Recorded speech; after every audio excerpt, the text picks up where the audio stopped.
I'm so glad you're here tonight. Before we dive in, take a moment to get comfortable.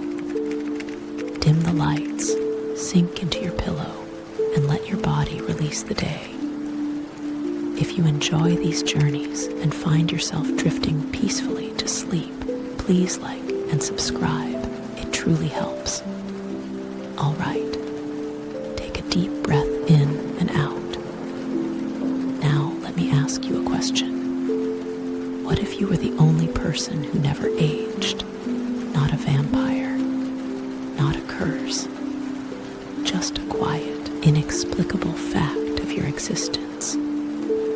While everyone you ever loved grew old and passed on, you remained unchanged. Close your eyes. Let us imagine what that might be like. It began quietly, as these things do.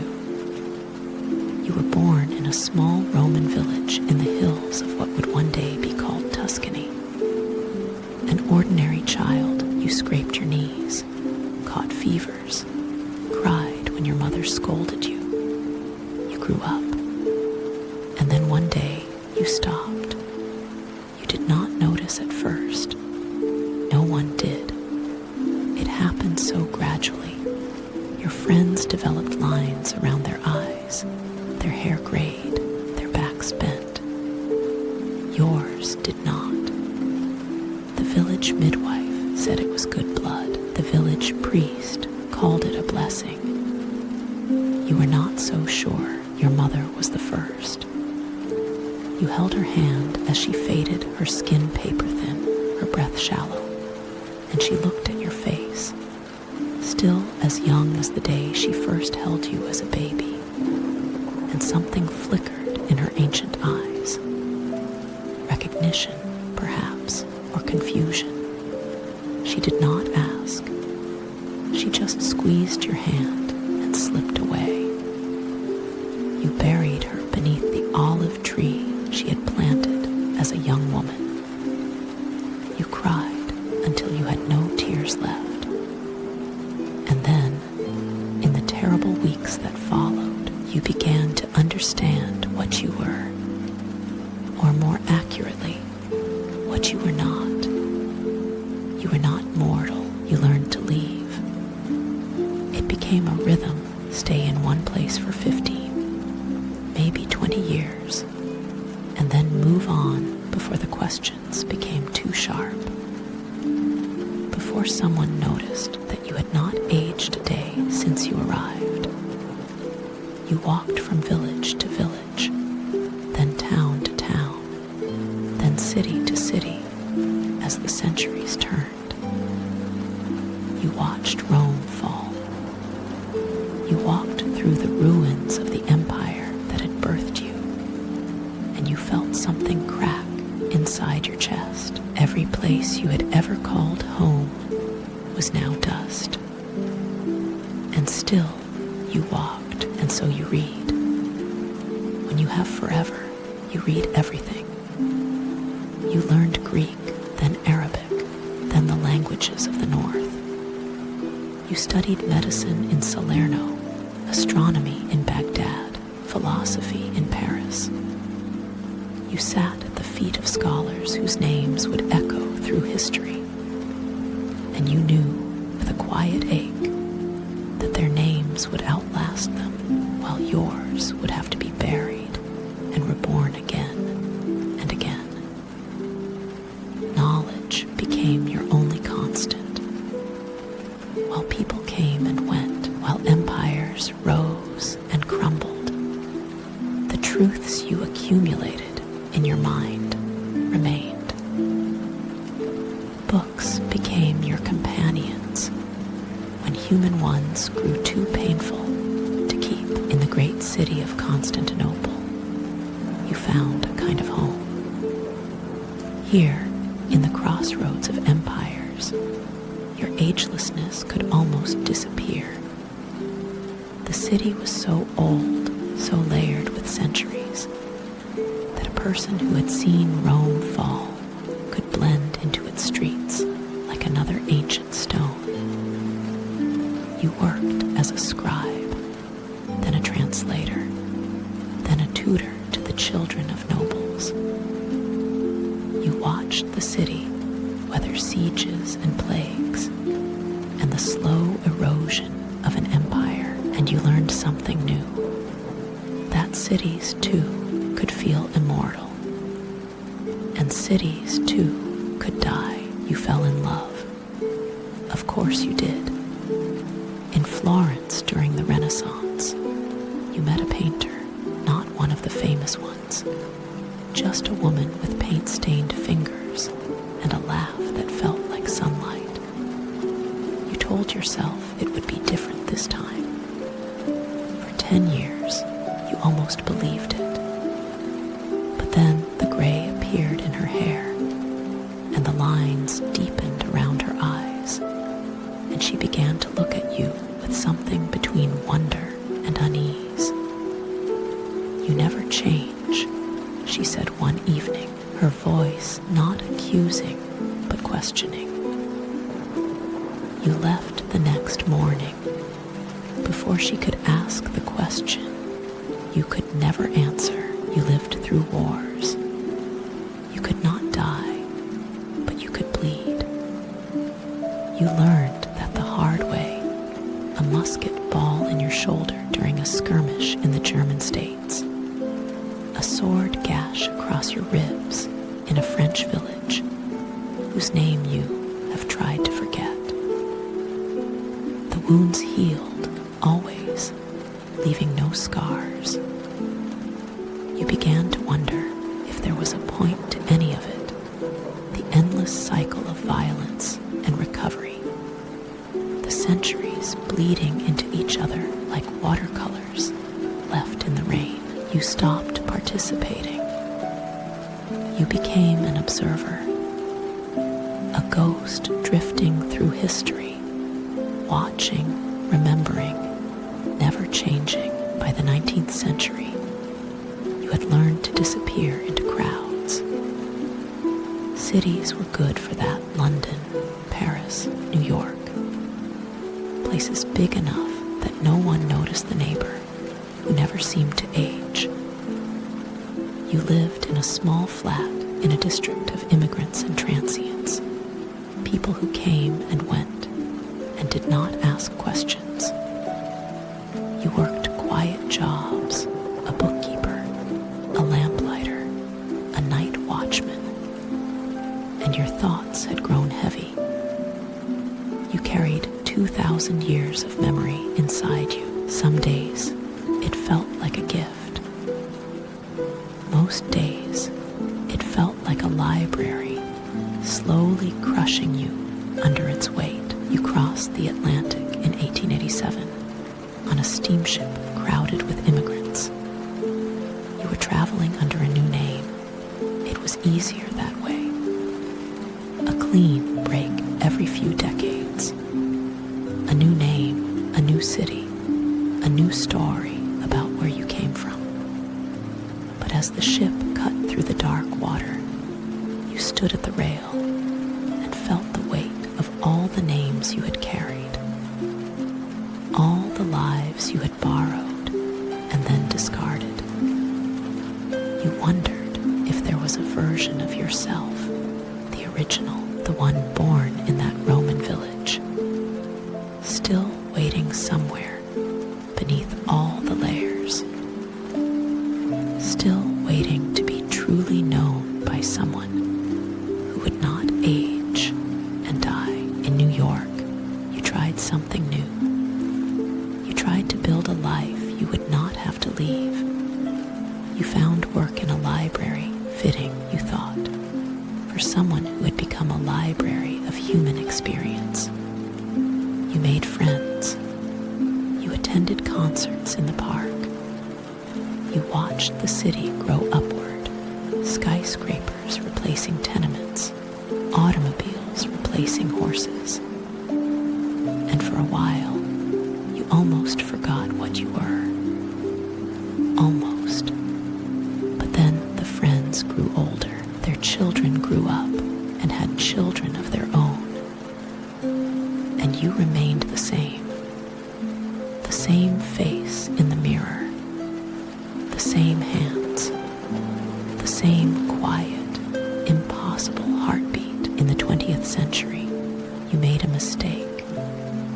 You let a doctor run tests, routine blood work for a job application.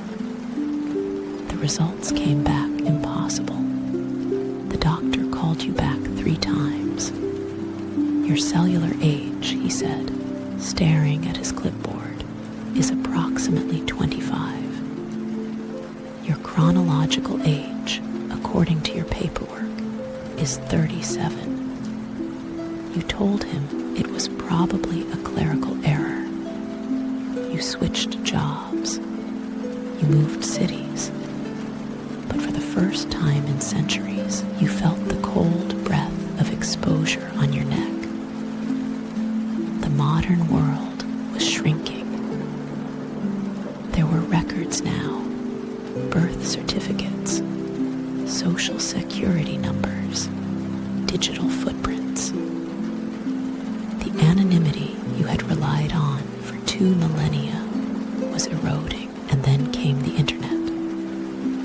The real one, not the medieval one of signal towers and pilgrim roads, but the one of fiber optics and search engines. And for the first time, you wondered, were there others? You searched. You scoured forums and archives and whispered legends. You found stories. A woman in France who had lived in the same village for 300 years. A man in Japan who claimed to remember the Heian court. But you could never confirm any of them. You were still alone, as far as you could tell. The only one. And the internet, which had connected everyone else, had only confirmed your solitude, and then something shifted.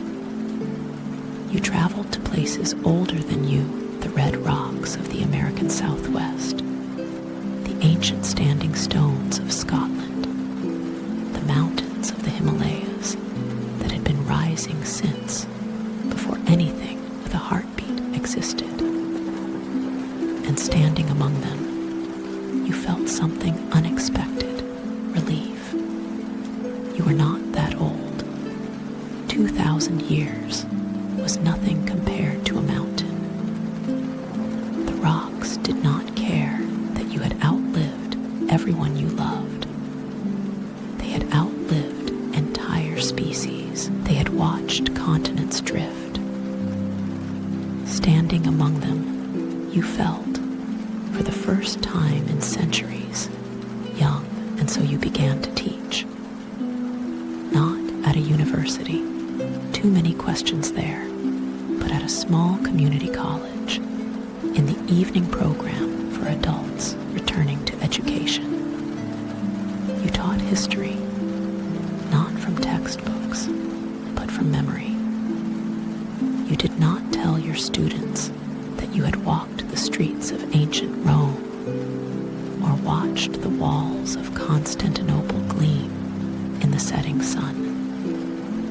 But you described these places with a vividness that made your students lean forward in their seats. They said you had a gift. You had 2,000 years of practice. Teaching became your way of carrying forward everything you had witnessed, passing the torch before it burned out. And yet there were moments of profound beauty. Sitting on a park bench watching a child learn to walk, the same wobbling steps you had seen in Roman forums and medieval courtyards and Victorian gardens. The human story, you realized, was always the same story, told in slightly different costumes. People were born, they loved, they struggled, they died. And in between, they found meaning in the smallest things: a shared meal, a sunset, the weight of a sleeping child in their arms. You began to see your curse as something else. You were not trapped outside the human story. You were its witness, its keeper, its memory, and then, for the first time in centuries, you told someone. Not everything, not the full weight of 2,000 years, but enough. She was a former student, now in her 80s, and she had figured it out on her own. "I have old photographs," she said, pouring tea with steady hands, "of my grandmother's grandmother. And there is someone in the background of one of them who looks exactly like you. You waited for the fear, the revulsion, the demand for an explanation. It never came. She just nodded, as if she had always suspected the world was stranger than people admitted. And then she asked about Rome. She wanted to know what the light was like, visited museums together.